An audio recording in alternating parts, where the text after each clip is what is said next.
Let's make these banana puris, also known as khajas. These puris are crispy, flaky, and melt in the mouth. So let's begin with the process. To a large bowl, add 1 cup of flour as well as a quarter teaspoon of baking powder, 1/8 teaspoon of salt. You want to give the dry ingredients a good mix. To the dry ingredients, add 2 tablespoons of melted ghee. You want to mix this until it just resembles a breadcrumb consistency.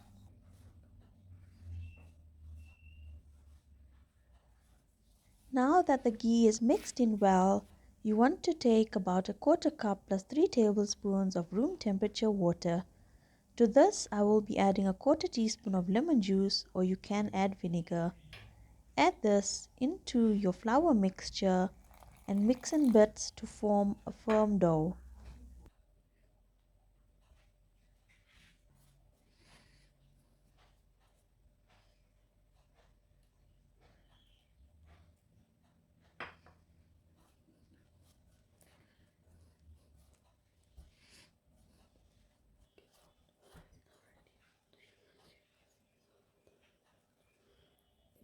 So the dough is now ready and it should feel firm to the touch.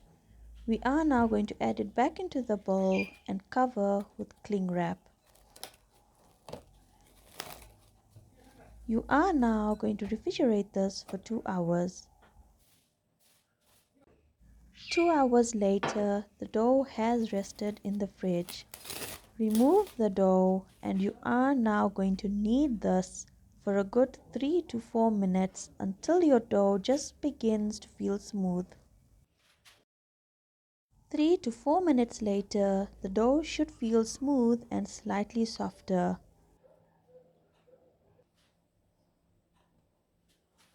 Roll the dough into a small log and you are now going to divide the dough into 5 pieces.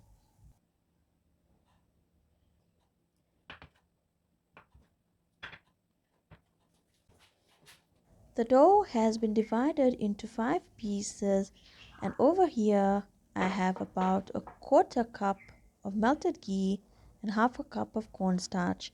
We will be using that for greasing and sprinkling.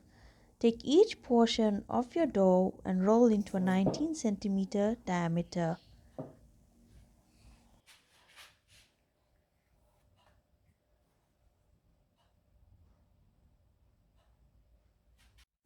Roll all your dough portions into the same size. You are now going to take each circle and we are going to layer this with the ghee. Spread the ghee evenly onto the circle.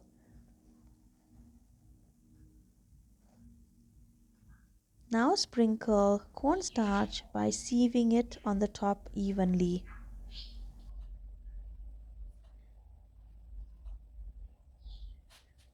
Add the second circle on the top and we are now going to carry on with the same procedure by adding your ghee, spreading it and sieving the cornstarch.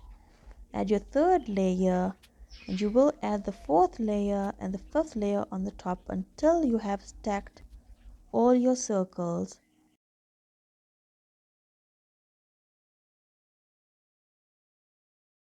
This is the last and final circle and you are going to press this lightly down.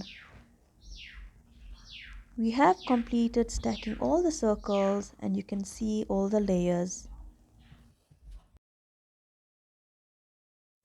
Sprinkle with cornstarch on both sides and you want to spread the cornstarch around evenly.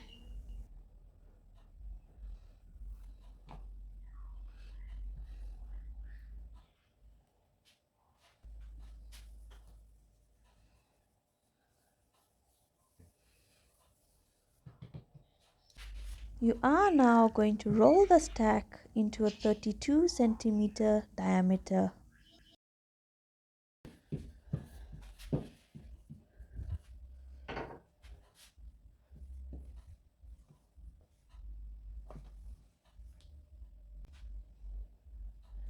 Brush ghee on the top well and you are going to spread out evenly.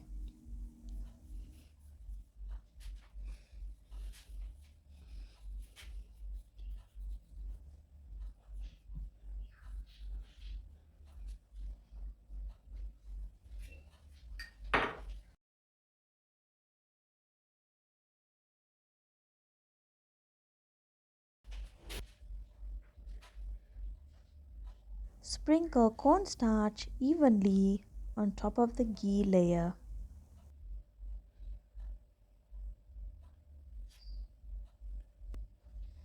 Now begin rolling into a Swiss roll.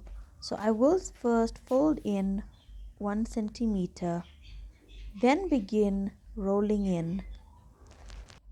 Take note that you need to roll the Swiss roll tightly.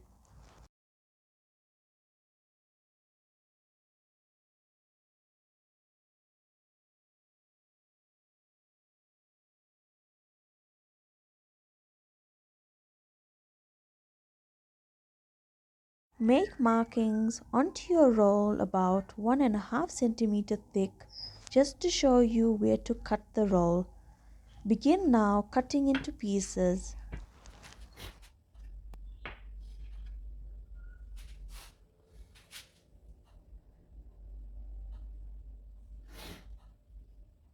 I have completed cutting the roll into 1.5 centimeter pieces. Take each piece and you are going to flatten slightly, flat side down, and roll into a 12 centimeter long piece.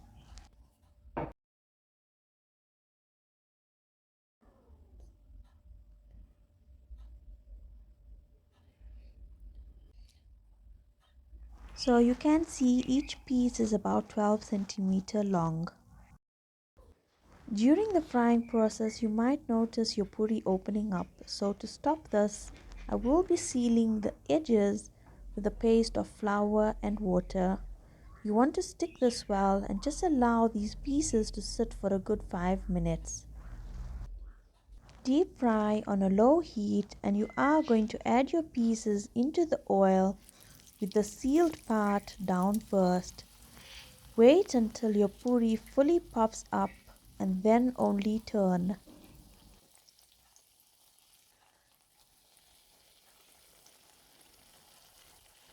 Now gently pour a little oil on top of the layers and you want to fry this until done.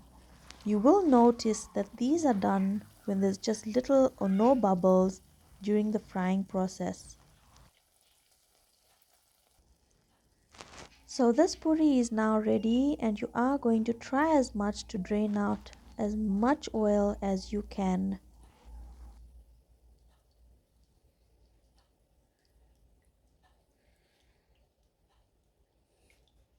Then place on a wire rack which I have placed a tray underneath.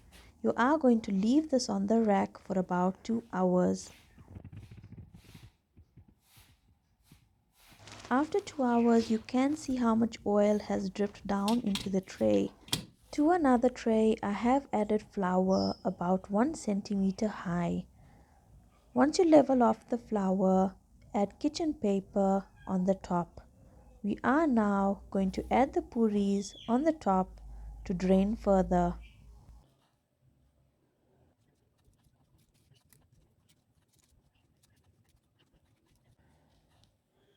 So the minute I put the puri on top of the paper, you can see how much oil it's already beginning to drain out further.